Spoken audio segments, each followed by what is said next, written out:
I tell you what, it's not like the olden days. I'm Rosie. I'm Jake. And this is our podcast on Drop Dead Fred, which is a one-off movie, standalone thing, which I think is a first for the Olden Days podcast. Even things like The Wizard of Oz, there's been a classic novel or something to compare it to.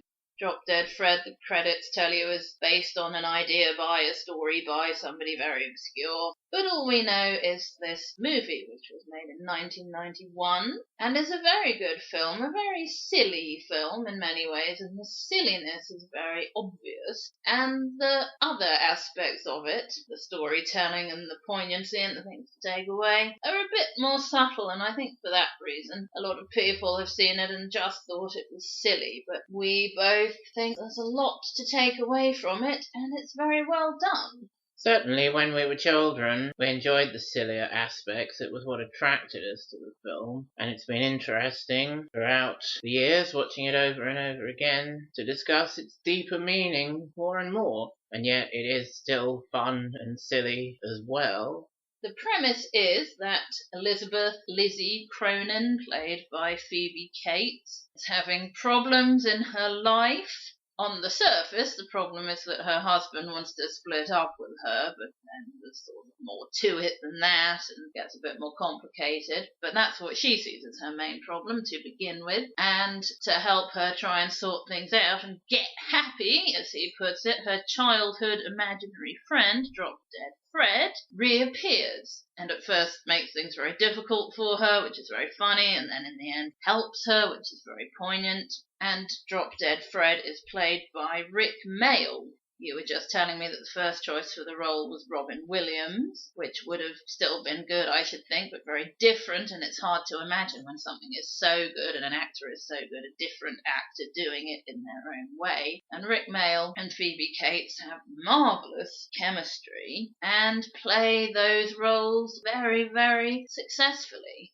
One slightly deeper thing I do remember noticing about it as a child, actually, was that it didn't stick to the normal Hollywood ending of the right happy ending for the main character is to get back with her husband. It challenged our expectations a couple of years before Mrs. Doubtfire did. That's another film where your mum will say, oh, they'll get back together at the end, and always before they would have done, but actually, in the early 90s, they don't. I seem to remember that when I first watched it, my expectation was that she would get a happy ending with the other man, Mickey, because I could tell that he was a lot nicer than Charles, her husband, and Charles had cheated on her and was choosing Annabella over her and not treating her particularly well in the brief period when they are back together, which would be quite a Hollywood thing as well. She's with the wrong man, but obviously she has to have a man. Yes, they do very well to avoid that trap. Mickey says to her at the end, you have a lot of options right now. I'd like to think maybe I could be one of them, which is certainly fair enough, and the movie certainly built up to it, but it doesn't leave her in the position of she needs him, or she needs a man, or she needs anyone apart from herself. After the journey she's been through, she's going to work out, discover what and whom she needs, and go on from there and be very capable of doing so. And that's the happy ending for the movie, the right happy ending. The moral of the story really is love yourself first, isn't it? And the villain of the piece really is Polly Cronin, Elizabeth's mother, played by Marsha Mason.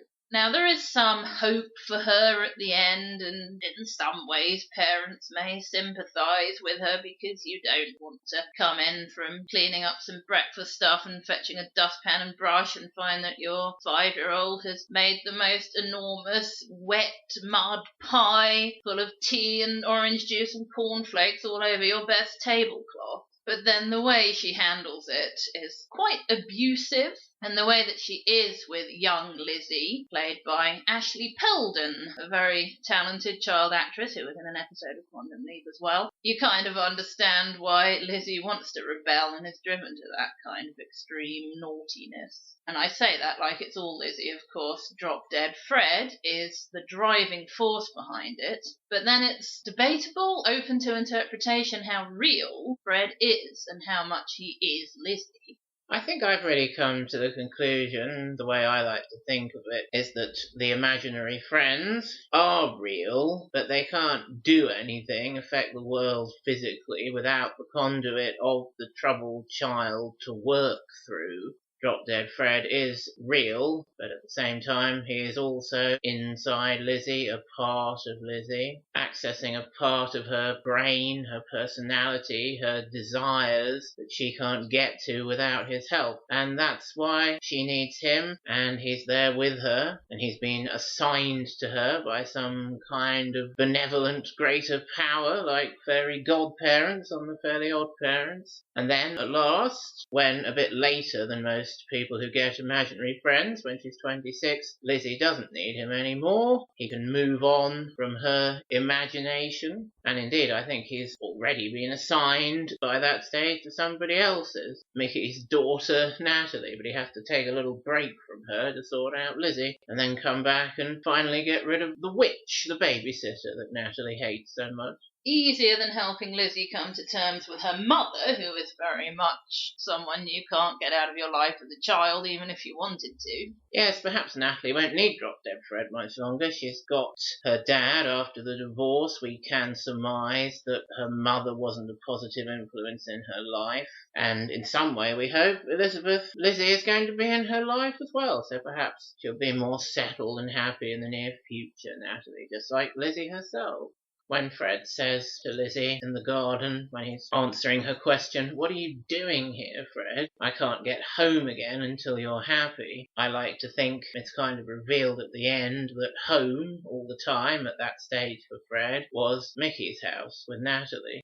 Now, Polly's reaction to this mud pie is to challenge Lizzie about playing with him again, to realise that, as far as Lizzie's concerned at least, Drop Dead Fred is inside this musical box thing, and to seal it up with masking tape. She literally tapes up her daughter's free will and spirit in a box and keeps it away from her, threatens her with destroying it forever. "I'll put it in the garbage and then he will be crushed to death if ever Lizzie does anything that Polly doesn't like or doesn't feel she's in control of." And thus, when we find her later in the movie at 26, Lizzie, she's very much being controlled by other people in her life. Principally her mother, also Charles. He's played by an actor called Tim Matheson. She has no self-confidence and very little self-identity, and that's what Fred comes back to sort out. You can very easily infer, even as perhaps an older child, that Lizzie married Charles chiefly to get away from her mother. She didn't feel confident to get away on her own. And this reminds me of a thought I've sometimes had about the sets on the movie, particularly Charles and Lizzie's apartment and Polly's house. Polly's house is decorated to her taste, sort of soft pastel colours, and Lizzie's childhood bedroom is pink and white. Polly really does prioritise house pride over her daughter. An example of this is that she has gladiolis in vases round the place, and actually Lizzie is allergic to them. Charles and Lizzie's apartment is decorated to Charles's taste. Sharp, sleek-looking furniture, black leather, and stupid Jaguar car stuff all around the place. And there isn't any space that is, in a sense, her own, that she has had any say in how it looks, how it should be. Another thing that's quite effective is the costumes. Now, there's Fred's costume, which is bright green, very orange hair, red boots, showing how outlandish he is, contrasting with the very ordinary-looking people and places around. I like the way he pops up with slight adaptations of the costume at times in different situations, always very vividly green and outlandish. And then, of course, Charles dresses a certain way, in sharp suits, and Mickey dresses in more sort of casual stuff because he's more easygoing. He doesn't want to control the women in his life, I guess that means. He's even got an earring. You didn't see that often in a man in the early 90s. I was thinking, actually, that actor is in some ways quite feminine, which makes him seem less threatening, less like someone who might want to control women. And I guess that works visually. He certainly does come across as very nice and genuine, which is why I don't believe that he deliberately tripped her up with his bag in the lawyer's office at the beginning of the movie, despite the fact that it's left very ambiguous. I think it must have been an accident, because if he'd seen her and wanted to talk to her, there's no reason he wouldn't go up to her and say, "Hi Lizzie, it's me, Mickey Buns." We haven't mentioned yet Lizzie's friend Janie, played by Carrie Fisher. She wears what's appropriate, work clothes to work, exercise clothes for power walking. But particularly interesting are Lizzie's costumes because they reflect the change that she goes through, and her hair as well. When we first see her as an adult, she's got a look that it's implied isn't particularly grown up. When Polly takes her for a makeover and makes her look rather like herself, she says much more grown up. That's where I get this from. She's got long hair like a child. And I don't know whether it's a little judgmental to say she looks frumpy, but I think something like that is what they were going for. It's the look and the clothes of someone not particularly confident. Yes, she definitely comes across as someone who hasn't discovered herself, hasn't been given the freedom to discover herself as yet. Then Polly takes her to get this makeover, puts her in exactly the same outfit that she's got on, sort of blue skirt suit thing, and gets a hairdressing lady to cut Lizzie's hair to be similar to her own. She even spells it out to the makeup selling testing woman, doesn't she? I think it should be much more like mine. Structurally, that's very clever too, because it's followed on from a flashback with young Lizzie where it's ended up with Fred saying to her, "You've got to be what you want to be. Don't you ever be like her." And Lizzie does quite quickly remember that she does start taking off her own makeup, and then during the night, Drop Dead Fred has cut off half her hair and messed it up. And she spends the next couple of scenes with messed up hair, but then the next time we see her getting on with life, she's gone to the hairdresser and got it fixed in a way that's not like it was before, but nor is it like Polly's hair, so she's on her way to finding her own identity. It's after that makeover sequence with the hair and makeup and clothes like her mother that Polly actually physically finds the note written by Drop Dead Fred purporting to be from Charles. And that's the bit that when we were little made it kind of like, oh yes, Drop Dead Fred must be real then.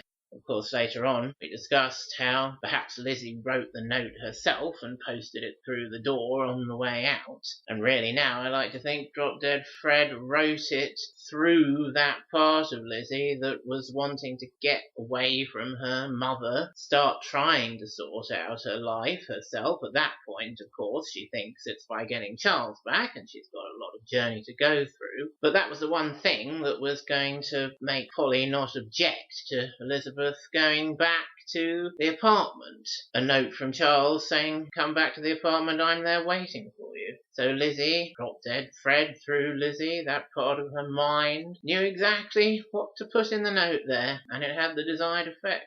Another interesting thing we were saying just now while we were watching it was that Charles and Janie both appear to be, and are probably supposed to be, a little older than Lizzie, perhaps about 10 years older, so she's always kind of sought out adult figures in her life, and even her contemporaries are people she will think of as having more idea about what she should be doing in her life than she herself does.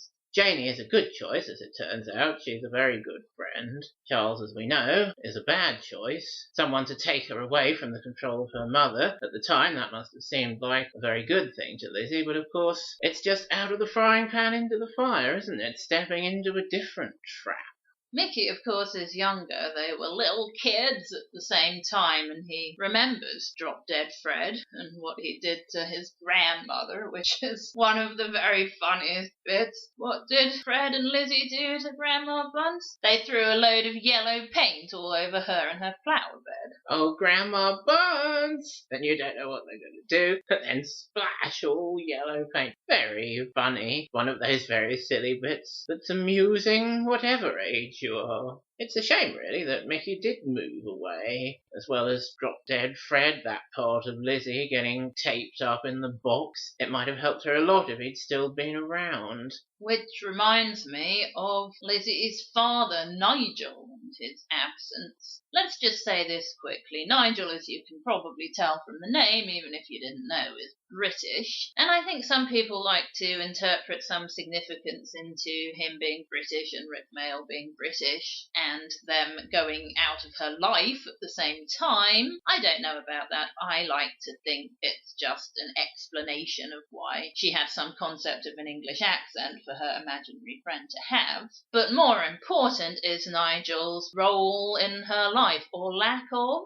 He walks out in that taping up the music box scene, slams the door behind him. And it's sad to think that Nigel walked out of Lizzie's life completely. It's so sad that some people in discussion forums and what have you have said, oh, don't be silly, of course he's still in her life, he's on a business trip or something. If that were true, then there would be some indication of it while she's going through this separation, and when the film starts, very nearly to its end, hoping not to get divorced. And for a long time, I thought, well, he turned out to be not what he seemed. He couldn't be bothered, because in those flashbacks, he's very attentive. He tries to stop Polly from taping up Drop Dead Fred in the music box. In the scene where they're playing burglars, Polly and Nigel, the first several times, don't seem to be remotely interested in whether Lizzie's safe, frightened, anything like that. They don't realise she and Fred are the burglars, of course. But actually, if you listen, Nigel is saying to her, I'm going to check on Elizabeth. It's a bit gabbled, which is why I didn't get it for a while. But then it was only very recently, possibly even today, I realised, well, maybe Nigel did try to stay in her life. You can imagine that Polly would make it very difficult for him. So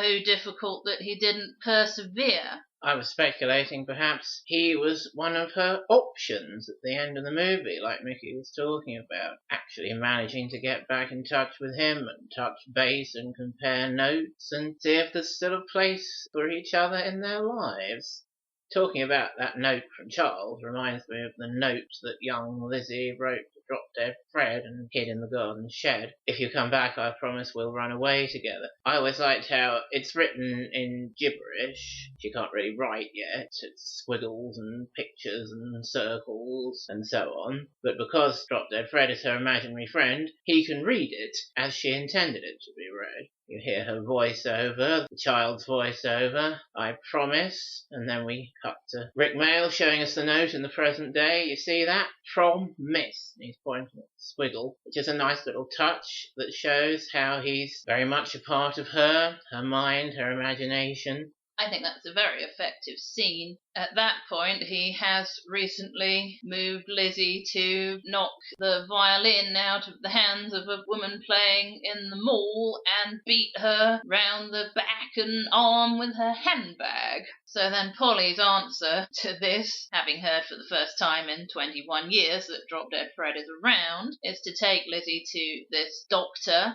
who prescribes pills to neutralise that part of the brain which is malfunctioning. Well, that would be the imagination, wouldn't it? And his waiting room is full of children and their imaginary friends, which could take one off on another tangent about the mythos and where they've come from and how they all know each other. But for now, I want to just point out that that's not the best way to help, certainly, children if they're as unhappy as Lizzie was and behaving with their imaginary friend as badly as Lizzie was. They probably need to see a different kind of doctor and perhaps a social worker. But with these green pills, Lizzie has given up and Fred really has to talk her round. For several lines, she won't talk to him. She's just staring into space and reacts to, do you remember when your dad picked up the mega beast and threw out of the window? And Lizzie's reaction is, that never happened. And Fred said, no, but you wanted it to, though, didn't you? So did I. And I think that's the first time in the film you see real conviction from the character, real understanding of what was wrong in Lizzie's life and why he hates her mother so much. And of course, in the flashback that leads up to taping up Fred in the music box, young Lizzie does suggest, Daddy, why don't you throw Mummy out of the window? We come back to that scene and she explains to him what you were saying earlier. After that happened, all the life and the spirit and the Fred just went out of me. And it's taken 21 years to start to get it back. I think before that scene where there's two of them now and they've got pills, what Fred's been doing hasn't been at all helpful and hasn't seemed particularly sincere. There are some very, very funny sequences. There's the one where she goes to lunch with Mickey. It starts off quite subtly with the humour. They're sitting down to lunch together. Fred appears and Lizzie says to him, go away! And Mickey's like, what? And then it builds up through, she's pouring her glass of water onto the floor, she's throwing the glass and breaking it, and eventually when her food comes she's chucking it right over her head. And there are some very judicious directorial choices about whether to show Fred with her. Of course the audience know that he's controlling those movements, but when we don't see him we're seeing Mickey's perspective where she's just chucking stuff round. There comes a point where she can't explain herself except to say, I'm crazy. I mean, what else can you say in a situation like that? And Mickey is very accepting of that and in fact joins in with the food chucking and gets them both thrown out, which perhaps is just a bit of silliness, or perhaps there's more to it. It shows how he's a kindred spirit, or he's accepting of her no matter who she is and what she does. I suppose you could say Fred's got a lot of preliminary work to do to start getting Lizzie to come out of herself, and he certainly makes her do it the hard way, and it works in the end, as well as creating this very funny narrative. Another thing he does is sink Janie's houseboat. Janie is a very good friend, letting Lizzie stay in her houseboat because she's afraid of Fred finding her, and of course he does find her at Janie's and ends up smashing things up and ultimately sinking the entire thing, which leads to a very funny scene. Again, the humour starts quite subtly. Lizzie goes to Janie at work and calls her out at this important meeting with all these stuffy men in it, and she opens with, remember your house? Which is not what you want to hear, remember your house. And Janie is very open-minded and supportive of the idea of drop-dead Fred. Obviously she's upset with Lizzie to some extent, but even then she still accepts that at least Lizzie believes it was Fred who sank the houseboat. So she attempts to fetch her wheelie chair out from the boardroom where Fred is sitting and grab him and beat the bejesus out of him because she's so angry about what has happened. And then that's very funny when she's yelling and beating up thin air. That's a scene I particularly remember both of us enjoying as children. When you had the video out of the video shop, and later when we recorded it, I think we used to rewind and watch that a couple of times. And it's a very funny sort of punchline to it. That's because he's invisible, you idiot! Carrie Fisher is extremely funny in that movie, in quite an extreme comedy scene like that one, and also earlier on where she's trying to make Lizzie feel better. Pain makes you interesting. Just look at Elvis.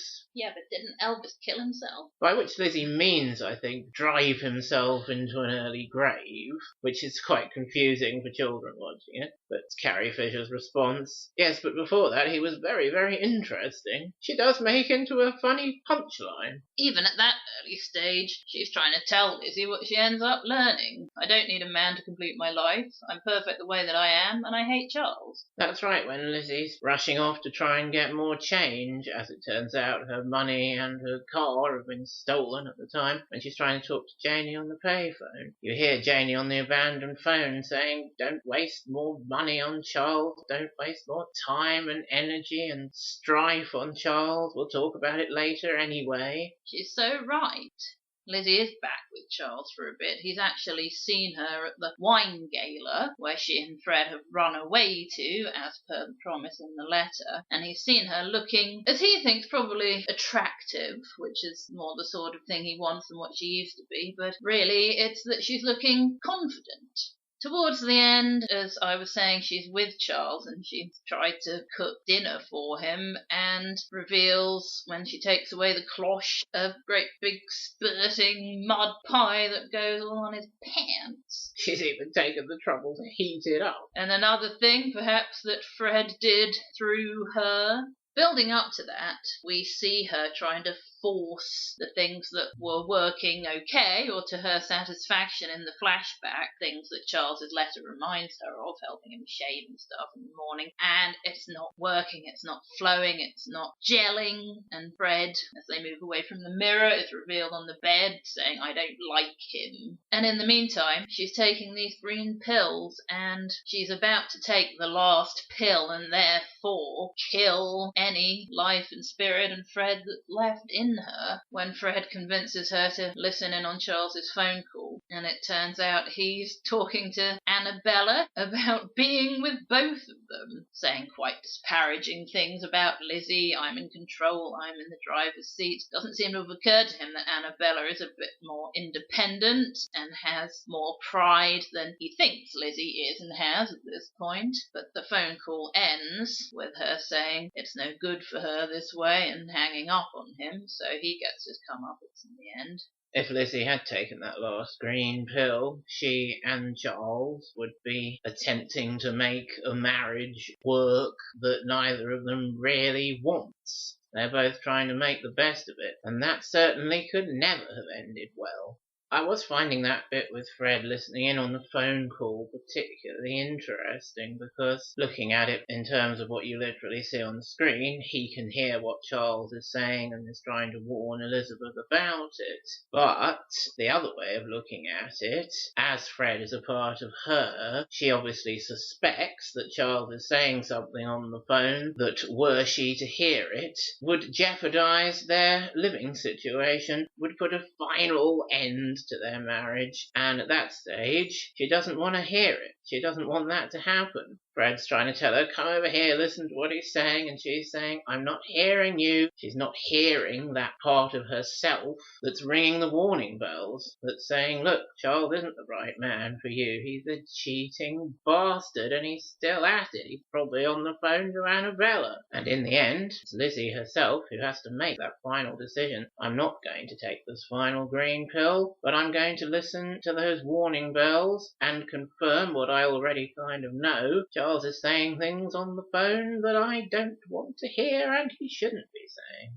That phone call frames the climax of Lizzie's journey, where she goes into her imagination with Fred, which is a kind of exaggerated version of her mother's house. When we first see downstairs in that house, she's got this cordoned off carpet she's just had shampooed, and then in the exaggerated version everything's cordoned off with like proper museum stuff, not just a bit of string and a handwritten note. And the object of the whole thing is to defy her mother, say the magic words, the concept of which Fred introduced early on, but it's not until this climax we find that they're "I'm not afraid of you." And then Lizzie is able to go in and free her younger self from some masking tape, which is the same exact stuff with which Polly sealed up Fred in the music box. So you see, it's all very symbolic of her breaking free of her mother's influence and becoming independent and not being afraid to be alone, as she puts it. Of course, at the end of that fantasy sequence, which I used to think was kind of weird when I was little, but I do appreciate it much more now for its symbolism and the way it wraps everything up inside her mind, the meaning of Drop Dead Fred's name is finally revealed. Why do you call him Drop Dead Fred? Because that's his name, Daddy. And when you're ready to move on, and it's time for him to leave you, you do it by saying, "Drop Dead Fred, which also works with one of the other imaginary friends who we meet in the psychiatrist's office, Go to Hell Herman, which is quite nice, but it doesn't really work with Velcro Head and Namby Pamby, and the name of the other one with Loon isn't very clear at all. But presumably they have some sort of similar ritual when it's time for them to move on from their assigned troubled children. Rick Mayall really was an incredibly funny performer. Even though a lot of the things he did weren't suitable for children, I think his wacky comedy style was very suitable for children. Of course, he very famously did George's Marvellous Medicine on Jackanory, which always gets shown as an example, if you're watching a children's TV documentary or something, of a really good Jackanory. And there's the story about how he was hired to play Peeves the Poltergeist in the first Harry Potter movie, and it was causing problems on set because he was being so wacky and so funny that he was amusing the young cast too much, and it was getting difficult to make the movie at all. And eventually he didn't make it into the final cut. I think little Ashley enjoyed making the mud pie and playing burglars with him very much. That mud pie sequence is obviously largely improvised, what they say and do. Tea, lots of tea. She put all the cereal on it. Lovely. It obviously had a great deal of fun. I seem to remember I read an interview with Rick Mayall about Drop Dead Fred, where he said the director at times thought he'd gone a bit far. There was a bit where he was on top of Phoebe Cates as she was lying on the floor, when they're getting into some scrapes with the inkwell and stuff on the clean carpet, I suppose, and he said he dribbled on her face, and that bit was cut and told that it wasn't really the kind of thing they were after. Between the ink and the dog poo and the clean carpet and what are you doing here? There's a scene at breakfast. Fred sees the mega bitch, as he calls her then. It quite quickly changes to beast for the first time in 21 years. And it took me until today, I think, to kind of think, oh, they're only acting, aren't they? You really believe in the history between the three of them. The way that she nods in reply, like she knows exactly what he's thinking. She doesn't want her mother to notice her reaction, and that really helps with the sense that's very much there of Phoebe Cates' Lizzie and Ashley Peldon's Lizzie being the same character at different ages. So Drop Dead Fred has always been a favourite because it is so funny and it is so interesting, and I think we enjoyed it when we watched it today as much as we ever have done. Next time we'll be discussing something that's far from one standalone thing. A TV show that started in the olden days and is airing its 26th season as we record this podcast. South Park. Join us on the final Sunday in June for that. Until then, good night out there. Whatever you are.